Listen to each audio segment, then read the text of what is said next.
ಮನೆಯಲ್ಲಿ ಅನ್ನ ಉಳಿದ್ರೆ ಏನ್ ಮಾಡ್ಬೇಕಂತ ಯೋಚನೆ ಮಾಡ್ತಾ ಇದ್ರ ನೀವು ಈ ವಿಡಿಯೋನ ಪೂರ್ತಿಯಾಗಿ ನೋಡ್ಲೇಬೇಕು. ಯಾಕಂದ್ರೆ ನಾನು ಉಳ್ದಿರೋ ಅನ್ನ ಮತ್ತು 2 ಈರುಳ್ಳಿನ ಬಳಸ್ಕೊಂಡು ಇವತ್ತು ನಿಮ್ಗೆ ಹಪ್ಪಳ ಮಾಡೋದನ್ನ ಈ ವಿಡಿಯೋದೊಳಗೆ ತೋರಿಸಿರ್ತಾನೆ. ನೀವು ಆರಾಮಾಗಿ ವರ್ಷಾನ್ಗಟ್ಲೆ ಇಟ್ಕೊಂಡು ತಿನ್ಬೋದು, ಏನೂ ಹಾಳಾಗಲ್ಲ.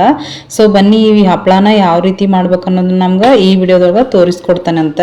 ಮೊದ್ಲಿಗೆ ನಾನಿಲ್ಲೇ ಒಂದು ಕುಕ್ಕರ್ನ ತಗೊಂಡ ನೋಡ್ರಿ. ಇವಾಗ ನಾನು ಏನ್ ಗ್ಲಾಸ್ ತೋರ್ಸಾತನಲ್ಲ ಇದ ಗ್ಲಾಸ್ನ ಮೆಜರ್ಮೆಂಟಿಗೆ ನಾನಿಲ್ಲೇ ತಗೊಳ್ಳೋದು. ಅದೇ ಗ್ಲಾಸಿನ ಅಳತಿ ಒಳಗ ನಾನಿಲ್ಲೇ ಅನ್ನನ ಹಾಕೊಳತ್ತ ನೋಡ್ರಿ. ಉಳಿದಿರುವಂತದ್ದು ಒಟ್ಟ ನಾನಿಲ್ಲೇ 3 ಗ್ಲಾಸ್ ಅಷ್ಟು ಅನ್ನನ ಸೇರಿಸ್ಕೊಂಡನ್ ಕುಕ್ಕರ್ಗೆ. ನಾನು ಏನು ಅನ್ನ ತಗೊಂಡನಲ್ಲ ಈ ಅನ್ನ ಜಾಸ್ತಿ ಮೆತ್ತಗಿಲ್ಲ ನೋಡ್ರಿ. ನಾನು ತೋರಿಸ್ತಾನೆ ಇಲ್ಲೇ ಈ ರೀತಿ ಸ್ವಲ್ಪ ಉದ್ರುದ್ರಾಗೈತಿ. ಈ ಉದ್ರುದ್ರಾಗಿದ್ರೆ ಎಷ್ಟು ನೀರು ಹಾಕ್ಬೇಕು ಅನ್ನೋದನ್ನ ನಿಮ್ಗೆ ಆಮೇಲೆ ತಿಳಿಸ್ಕೊಡ್ತಾನೆ. ಇವಾಗ ನಾವ್ ಇದಕ್ಕೆ ಮಸಾಲೆನ ರೆಡಿ ಮಾಡ್ಕೊಳ್ಳೋಣ. ನಾನಿಲ್ಲೇ 2 ಮೀಡಿಯಂ ಸೈಜ್ ಈರುಳ್ಳಿನ ತಗೊಂಡನ್ ನೋಡ್ರಿ. ಅವನ್ನ ಈ ರೀತಿ ಉದ್ದುದ್ಕ ಹೆಚ್ಚಿ ಇಟ್ಕೊಂಡಾನಿ. ನಿಮ್ಗೆ ಈರುಳ್ಳಿ ಫ್ಲೇವರ್ ಇಷ್ಟ ಆಕತ್ತಂತಂದ್ರೆ ಜಾಸ್ತಿ ಕೂಡ ನೀವಿಲ್ಲೇ ಬಳಸ್ಕೋಬಹುದು. ಇವಾಗ ನಾವೇನ್ ಪೀಸ್ ಮಾಡಿ ಇಟ್ಕೊಂಡಿದ್ನಲ್ಲ ಈರುಳ್ಳಿನ ಅವನ್ನ ಮಿಕ್ಸರ್ ಜಾರ್ಗೆ ಹಾಕೊಳಕತ್ತ ನೋಡ್ರಿ.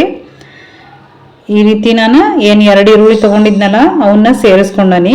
ಇದಕ್ಕೆ ಇವಾಗ ನಾವು ಏನು ನೀರ್ ಹಾಕ್ಲಂಗ ಇದನ್ನ ನುಣ್ಣಗ ನಾವು ರುಬ್ಕೊಂಬರ್ಬೇಕು ನೋಡ್ರಿ. ನೀರೇನು ಹಾಕಕ್ ಹೋಗ್ಬೇಡ್ರಿ.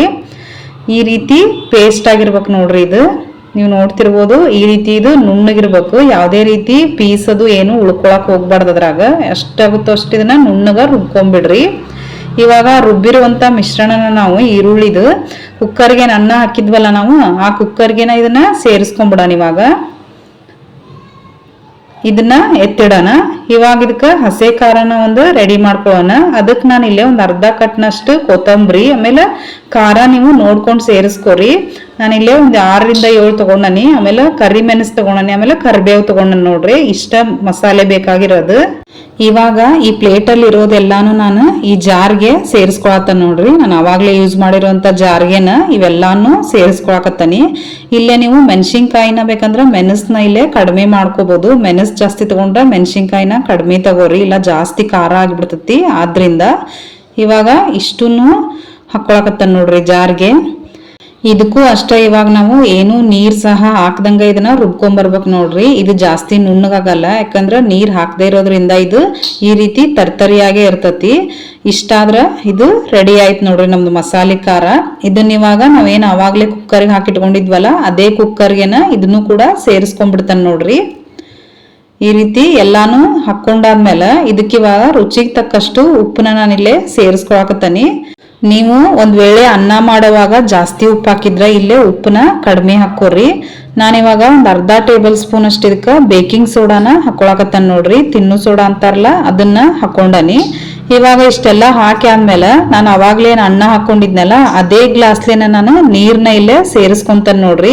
3 ಗ್ಲಾಸ್ ಅನ್ನಕ್ಕ ನಾನಿಲ್ಲೇ ಒಟ್ಟ 1.5 ಗ್ಲಾಸ್ನಷ್ಟು ನೀರ್ನ ಇಲ್ಲೇ ಸೇರಿಸ್ಕೊಳಕತ್ತಾನಿ. ನಾನು ಅವಾಗ್ಲೇ ಹೇಳ್ದಂಗ ಈ ಅನ್ನ ಸ್ವಲ್ಪ ಉದ್ರುದ್ರಾಗಿರೋದ್ರಿಂದ ನಾನಿಲ್ಲೇ 1.5 ಗ್ಲಾಸ್ನಷ್ಟು ಸೇರಿಸ್ಕೊಂಡನಿ. ಒಂದ್ ವೇಳೆ ನೀವು ಮಾಡಿರುವಂತ ಅನ್ನ ಏನಾದ್ರೂ ಜಾಸ್ತಿ ಮೆತ್ತಗಿತ್ತಂತಂದ್ರ 1 ಗ್ಲಾಸ್ ಹಾಕಿದ್ರು ಇಲ್ಲೇ ಸರಿ ಆಗ್ತತಿ.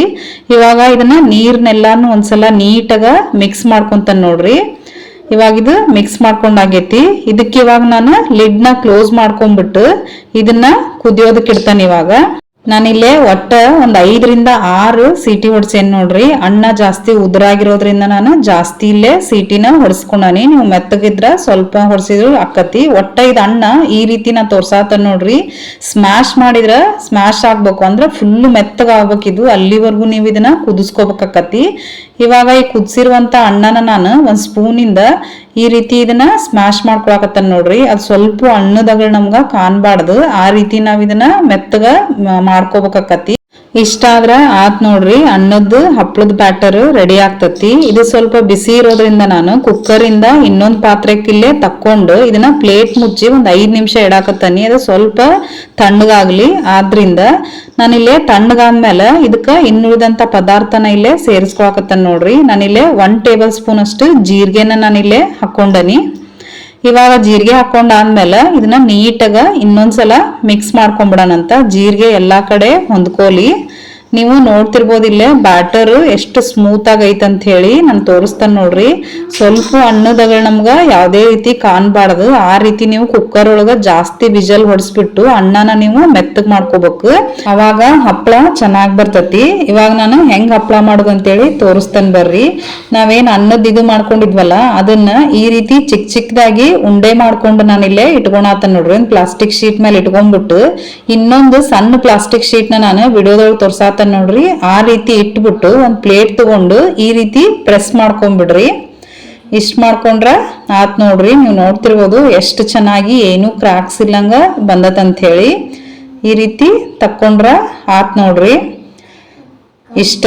ಆಮೇಲೆ ಪ್ರತಿ ಸಲ ನೀವು ಆ ಶೀಟ್ಗೆ ಸ್ವಲ್ಪ ನೀರ್ ಹಾಕಿ ತೊಳಿರಿ, ಇಲ್ಲ ಅಂತಂದ್ರ ಸ್ವಲ್ಪ ಎಣ್ಣೆ ಹಚ್ಬಿಟ್ಟು ಇನ್ನೊಂದು ಹಪ್ಪಳನ ಒತ್ತೋದ್ರಿಂದ ಯಾವುದೇ ರೀತಿ ಅಂಟೋದಿಲ್ಲ, ಈಸಿಯಾಗಿ ನೀವು ತೆಗಿಬೋದು. ನಾನಿಲ್ಲೇ ತೋರಿಸ್ತಾನೆ ನೋಡ್ರಿ. ಬೇಕಂದ್ರೆ ನಿಮ್ಗೆ ಎರಡನೇದ್ದು ಮಾಡಿಬಿಟ್ಟು ತುಂಬಾ ಸುಲಭವಾಗಿ, ಜನನು ಏನು ಬೇಡ ನಿಮಗ, ಅಷ್ಟು ಸುಲಭವಾಗಿ ನೀವು ಮಾಡ್ಕೊಂಡ್ಬಿಡ್ಬೋದು ನೋಡ್ರಿಲ್ಲೇ. ನಾನು ಇಲ್ಲಿ ಒಟ್ಟ 4 ಹಪ್ಪಳನ ಮಾಡಿ ತೋರ್ಸೇನೆ ನಿಮ್ಗ. ಅದೇ ರೀತಿ ಇನ್ನು ಉಳುಕಿದ ಹಿಟ್ಟಿನಿಂದ ನಾನು ಎಲ್ಲಾನು ಈ ರೀತಿ ಮಾಡಿಟ್ಕೊಂಡ ನೋಡ್ರಿ. ಇವನ್ನ ನಾವು ಒಂದ್ 2 ದಿನ ಚೆನ್ನಾಗಿ ನಾವು ಬಿಸಿಲಿಗೆ ಒಣಗಿಸ್ಬೇಕು ನೋಡ್ರಿ. ಬಿಸಿಲಿಗೆ ಒಣಗಿಸಾದ್ಮೇಲೆ ಈ ರೀತಿ ಕಲರ್ ಆಗ್ತಾವ ಇವು. ಯಾಕಂದ್ರೆ ನಾವು ಈರುಳ್ಳಿ ಹಾಕಿರೋದ್ರಿಂದ ಕಲರ್ ಚೇಂಜ್ ಆಗ್ತದಷ್ಟ. ನೀವು ಬೇಕಂತಂದ್ರ ಬೇರೆ ಕಲರ್ನು ಕೂಡ ಇಲ್ಲೇ ಕೇಸರಿ ಅಥವಾ ಯಾವ್ದಾದ್ರು ಕಲರ್ನ, ಫುಡ್ ಕಲರ್ನ ನೀವಿಲ್ಲೇ ಹಾಕೋಬಹುದು. ನಾನು ಯಾವ್ದೇ ಕಲರ್ ಹಾಕಿಲ್ಲ ಇಲ್ಲೇ. ನೀವು 2 ದಿನ ಒಣಗಿ ಆದ್ಮೇಲೆ ಈ ರೀತಿ ಆಗ್ಯಾವ ನೋಡ್ರಿ. ಈ ಹಪ್ಪಳನ ನೀವು ವರ್ಷಾನ್ಗಟ್ಲೆ ಏನಾದ್ರೂ ಸ್ಟೋರ್ ಮಾಡ್ತೀರಿ ಅನ್ನೋದಾದ್ರ ಒಂದ್ 5 ರಿಂದ 6 ದಿನ ಆದ್ರೂ ನೀವು ಒಣಗಿಸ್ಕೊಂಡ್ ಇಟ್ಕೋರಿ. ಎಷ್ಟ್ ದಿನ ಒಣಗಿಸ್ತೇವೋ ಅಷ್ಟ್ ಚೆನ್ನಾಗಿ ಹಪ್ಪಳ ಬರ್ತಾವು. ಬರ್ರಿ ಇವಾಗ ಒಂದ್ ನಿಮ್ಗ ಕರದ್ ತೋರಿಸ್ತೀನಿ ಯಾವ ರೀತಿ ಬರ್ತಾವಂತ ಹೇಳಿ.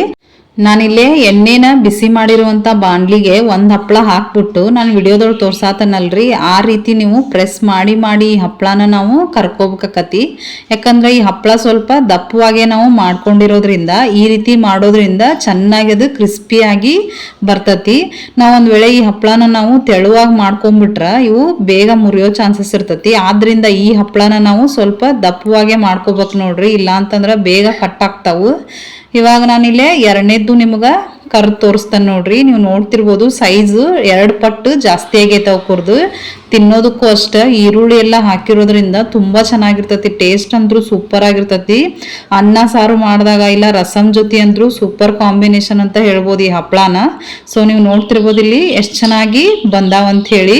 ನೋಡಿದ್ರಲ್ಲ ಫ್ರೆಂಡ್ಸ್ ಯಾವ ರೀತಿ ಅನ್ನನ ಬಳಸ್ಕೊಂಡು ನಾನು ಹಪ್ಪಳ ಮಾಡೋದು ನಿಮ್ಗೆ ತೋರ್ಸೇನೆ ಅಂತೇಳಿ. ಬರ್ರಿ ಇವಾಗ ಎಷ್ಟು ಕ್ರಿಸ್ಪಿಯಾಗಿ ಬಂದಾವಂತ ನಾನು ನಿಮ್ಗೆ ಒಂದು ಹಪ್ಪಳನ ಇಲ್ಲೇ ಮುರಿದ್ಬಿಟ್ಟು ತೋರಿಸ್ತಾನೆ. ಈ ವಿಡಿಯೋ ಏನಾದ್ರೂ ನಿಮ್ಗೆ ಇಷ್ಟ ಆದ್ರೆ ಲೈಕ್ ಕೊಡೋದನ್ನ ಮರ್ಯಾಕ್ ಹೋಗ್ಬೇಡ್ರಿ. ನೋಡ್ತಿರ್ಬೋದು ನೀವು ಎಷ್ಟು ಕ್ರಿಸ್ಪಿಯಾಗಿ ಹಪ್ಪಳ ಬಂದೈತೆ ಅಂತೇಳಿ. ನೀವು ನೋಡ್ತಿರ್ಬೋದು ನಾನಿಲ್ಲೇ ಸೌಂಡ್ ಕೂಡ ನಿಮ್ಗೆ ಕೇಳಿಸ್ತಾನೆ ನೋಡ್ರಿ ಎಷ್ಟು ಕ್ರಿಸ್ಪಿಯಾಗಿ ಬಂದೈತೆ ಅಂತೇಳಿ. ಸೊ ವಿಡಿಯೋ ಇಷ್ಟ ಆದ್ರೆ ಲೈಕ್ ಮಾಡಿ.